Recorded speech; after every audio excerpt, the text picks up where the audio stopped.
Welcome to Cinema 5D on the Go.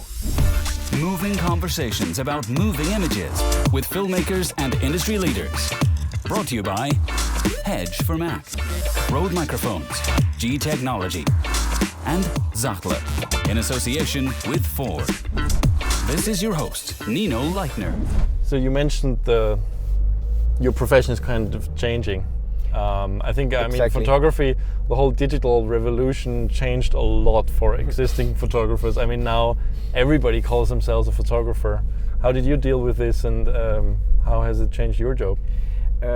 First, I was really happy to change from film to digital. You're to one of the few, though, I think, yeah, especially in the beginning. The point is, before I work as a professional photographer, I work in an advertising agency, and I'm original as a electronic technician, and work in a business, So Graphia Media, and I learned it with Quark, InDesign, Photoshop, the first Macs, and it was really helpful when I started. The digital revolution. Yeah. It was really easy for me. A lot of photographers don't know how it works with files, copy and paste, and don't know about editing software, whatever. Yeah. And for me, was normal and was fine. It's funny, we have the same background, because I come from, my parents had a graphic design agency, that's where I come from. Yeah, exactly. I grew up with Macs. It was great, really helpful, and I work a long time in a graphic group. They have a scanner, all things, they have printers. Was really helpful. So it's second nature for you. Yeah. But right now, since, I don't know, 5-6 years, there are a lot of different cameras, a lot of different systems, and iPhone, Android, Samsung, whatever on a market, and all people around the world taking a lot of shots. That is, I don't know, it is 100,000 times more than for 10 years ago, and you have social media, you have internet, and you see so much incredible photos, that's sure, but you see also a lot of photos that say, what's happened there?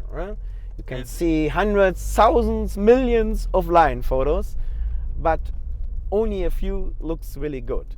You know, you are a professional, you go to the Masai Mara, to Kenya, it's a good place for lines.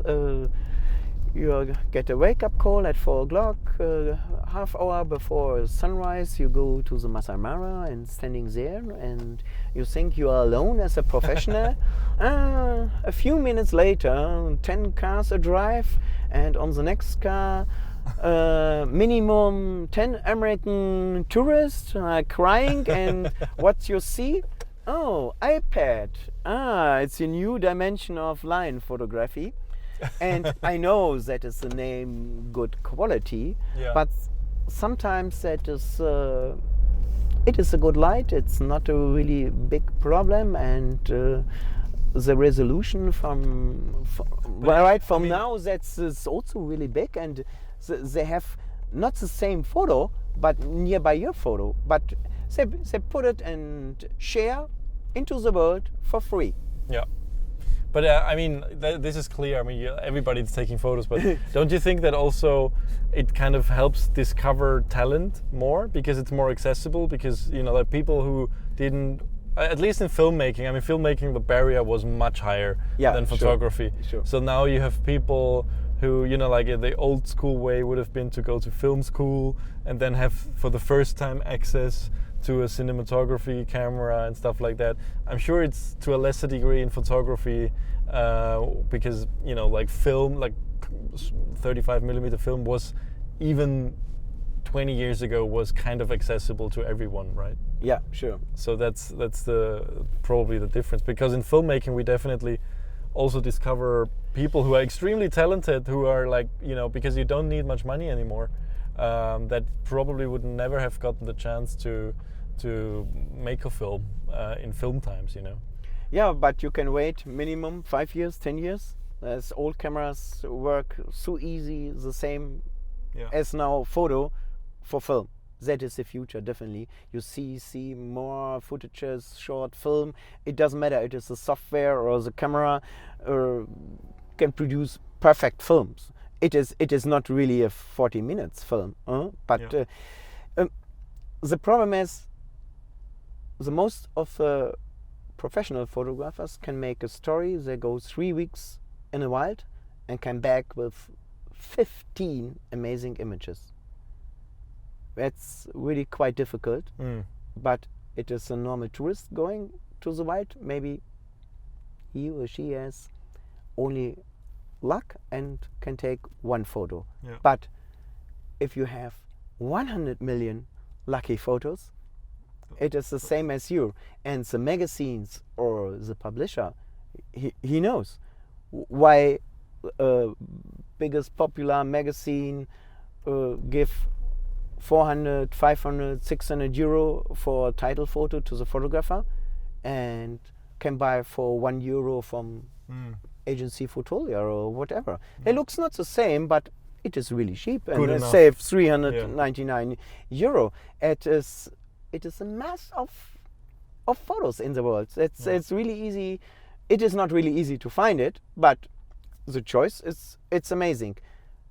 What you can do, you can say, okay, my quality, I use the best Canon cameras with a high quality. I use really good lenses. They work perfect with a high ISO, with open aperture or so. It's a really clear background, whatever. But that's it, not more. Yeah. Okay, the next choice is, okay, you work with a 4K video for your next presentation and film a little bit. You have a really good, heavy, expensive fluid head, tripod from Sachtler, whatever. Yeah. You have your 600, your camera, and make amazing shots from lion hunt, whatever. Okay, but the next step is, I think in 5 years or so, the next iPhone is coming with 8K. Put it in your head with a stabilizer in it, and it is the same on an iPhone on a video. And you see this film also in a social media world. The social media world, it's nice, but it helps for professional photographers not really to sell the photos. Well, I think wildlife is still, I mean, there's a lot of tourists going there. It's a lot of people love it on a journey, on a travel. But the difference to news shooters, for example, is that news photographers really have a bigger problem, I think, because now they don't even send photographers with the reporters anymore, because they tell the reporters, you just take the photo with your phone or DSLR. Sure. And even then the same starts happening with filmmaking. So I think these people are under even more pressure. Yeah. Because you at least have to go to Africa or South America to do that, right? So if you look to Instagram and you look where's your follower or whatever, and check it, what is under? It's normal people. They work in a bank or a doctor or whatever, but it's under, I'm a photographer, naturalist, and world traveler. Or world photographer, whatever. That is in it. I don't see it doctor or so, world traveler, world photographer. I'm a photographer. Okay, they want to share really easy a lot of photos. It doesn't matter. It is a good one or it's a perfect one. Doesn't matter. And it's quite difficult also for the editors and all other people or for companies. They say, okay, what is a good photographer, what not? Okay, if you work a long time, more than 20 years with some agency, some same magazine, some same publisher. You have an established relationship. Okay, that's okay, that's helpful, but it's not a guarantee it's working the next 10 years. It changed really quick right now, and no, it is fine, but I cannot say in 2 years it is working. You know, the magazines are as going down. It's the same as a publisher. Who wants to buy a 80 euro book from Thorsten from Africa? I say, the images looks great, but I take the same image with a line. Looks not in a perfect light. Was the same image. Why I pay 80 euros? I have Well, a lot of people are just not looking at or reading books anymore, right? It's like Yeah, sure, exactly. That is the same. The book market is Magazine. on your iPhone. You have nobody wants a paper book, but not so much. What about photo rights? I mean, I feel like I had a recent own personal issue where there were photos used that of me actually that somebody else took that were used in an advertising campaign without my permission. And then also like photos that I took which were used. I think there is, have you had this issue too? I think there's a lot of, because of these omnipresence of images these days, I think there's a big unawareness of how photo rights have to be handled, you know. Have you had an issue with some of your work showing up somewhere where you didn't give your permission? Or? Yes, sure. If you check the internet really often, you see your photos on different pages. Especially it is some not big companies. I don't know. It is a online agency. They sell photos with prints, but they have not the real prints in a company. They check the whole internet and see, there's a nice line shot, and put it on the website and see if you want to buy this image, we can print out. What, they rip it off and then sell the print? Wow.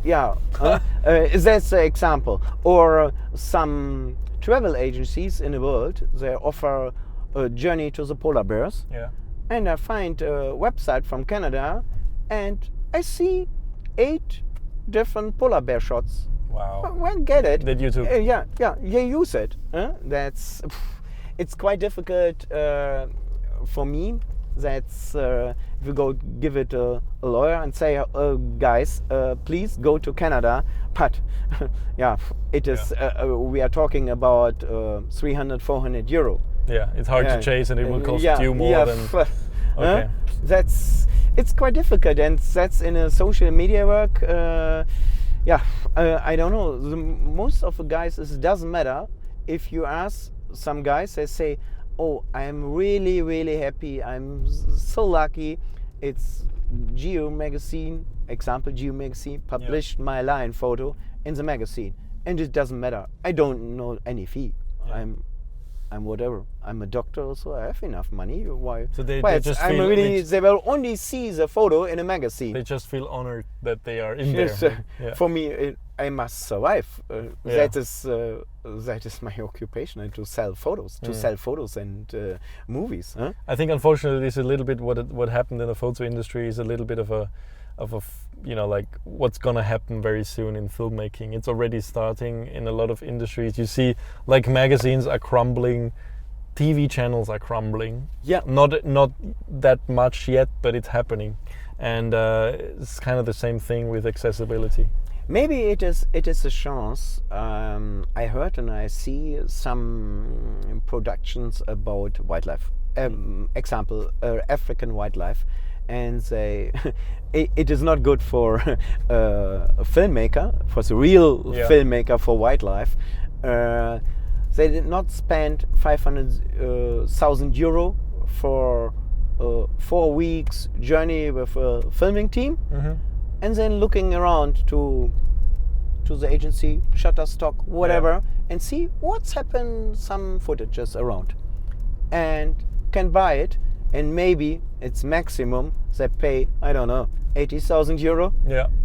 And then have a really good cutter and see, and we can make a film. Yeah. It's much cheaper. That's the thing. Maybe it is a chance for me. I can, when I stay in the middle of nowhere and have a great situation, I can take still photos from a Jaguar, and okay, it's the same camera, push a button, 4K movie, and it's still running, and I have 3 minutes stock footage from a Jaguar, from a Jaguar hunt. Definitely. Sometimes the filming team spent 6 weeks in the middle of nowhere and didn't see the hunt from a Jaguar. Do you think it's an option to? I mean, a lot of companies advertise that you can shoot high resolution on like a red camera, red advertising. Yeah, I know. And then you take a still out of that high resolution stuff. I mean, I'm like, yes, sometimes, but in reality, a photographer would never shoot everything at 1/50th of a second shutter speed, right? It's like exactly. That is on the other side. Some filming teams. Normally for 10-15 years ago, I enjoyed really often together with a German filming team to the polar bears, to the ring seals, and to the desert elephants, and use a professional photographer for making off shots and really good still photography. Right now, they use a 4K, 8K camera filming and see, I have a really good single shot is 2 million, 4 million shot. And it's enough for the advertising in a TV magazine, on whatever, nearby in Cinemax. It is a film about calling the last call from a polar bears or so. It is enough. Don't use a professional photographer. On the other side, I can film a footage and it is not good for a filming team. It goes in both ways. But it's quite difficult to say that's working perfect or it's not perfect. It's see, and it's really hard also for the producers as Canon, Nikon, Sony, Fuji, whatever, for the cameras, Red, Arri. They don't know how it is working in the next years. And it depends from our young guys. Spend more. Maybe the next option it's no iPhone, no iPad, then put glasses on his head and talking, filming, take photos with your eyes. Yeah. Probably.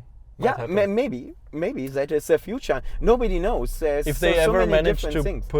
I mean, it's a physical limitation of having very, very small telephoto lenses. But if the resolution of sensors gets high enough, they might not use it. Exactly.